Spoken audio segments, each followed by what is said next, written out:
2 மாதத்துக்கு முன்னாடி கணவனை இழந்த ஒரு பெண்மணி 10 பாத்திரம் தேய்ச்சி இருக்கிற காணி நிலத்தை விற்று பிள்ளைய என்ஜினியர் ஆக்கி சிங்கப்பூரில் போய் வேலைக்கு சேர்த்துட்டு வந்து இங்கே இருக்காங்க. வர்றது குறையுது, ஃபோன் பண்ணுறது குறையுது. நண்பர்கள்ட்ட ஃபோன் நம்பரை வாங்கி, எப்பா நீ எப்படியாவது கல்யாணம் பண்ணிக்கடா, ஒரு பேர பிள்ளையை பார்த்துட்டாவது சாகிறேன்னு எல்லா அப்பா எல்லா அம்மாவும் நினைக்கிற மாதிரி அந்த தாய் சொல்லுகிறாள். அவனுக்கு கல்யாணம் ஆகி 2 பிள்ளை இருக்குது, இந்த அம்மாவுக்கு தெரியாது.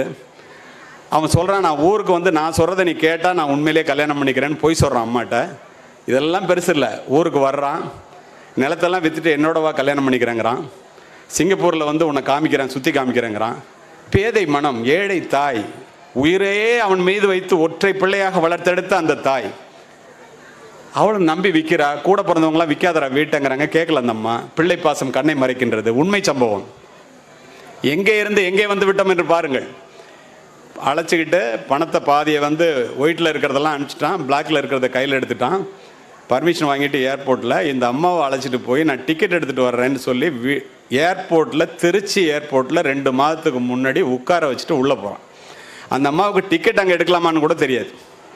படிக்காத ஏழை தாய்.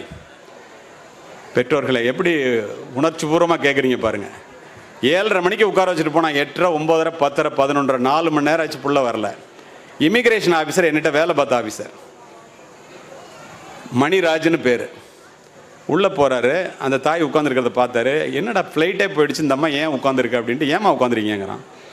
இல்லை என் பிள்ளை டிக்கெட் எடுக்க போயிருக்கான் அப்படி. இவன் ஒன்றும் புரியல அவனுக்கு. எப்போம்மா வந்தீங்க? 7:30 மணிக்கு. இவன் போய் ஒரு காஃபி வாங்கிட்டு வந்து கொடுக்குறான் அந்த அம்மாவுக்கு. அவ்வளோ டயர்டாக உட்காந்துருக்கு.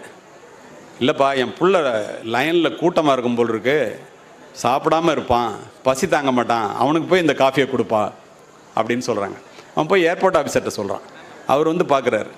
பார்த்துட்டு உங்கள் பிள்ளை பேர் என்னன்னு கேட்குறாரு. சண்முக சுந்தரம்னு சொல்லுது.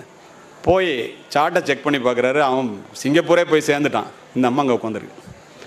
பெற்ற தாயை இப்படி ஏமாற்றுகிற பிள்ளைகள் இந்த சமுதாயத்திலே தான் நாம் பார்க்க முடிகிறது. அந்த அம்மா ஒரு ஆட்டோ எடுத்தாங்க, நேராக வீட்டுக்கு போனாங்க. எப்படி தன்னை முடித்து கொண்டார்கள் என்பதை நான் உங்களிடம் சொன்னால் நீங்கள் தாங்க மாட்டீர்கள்.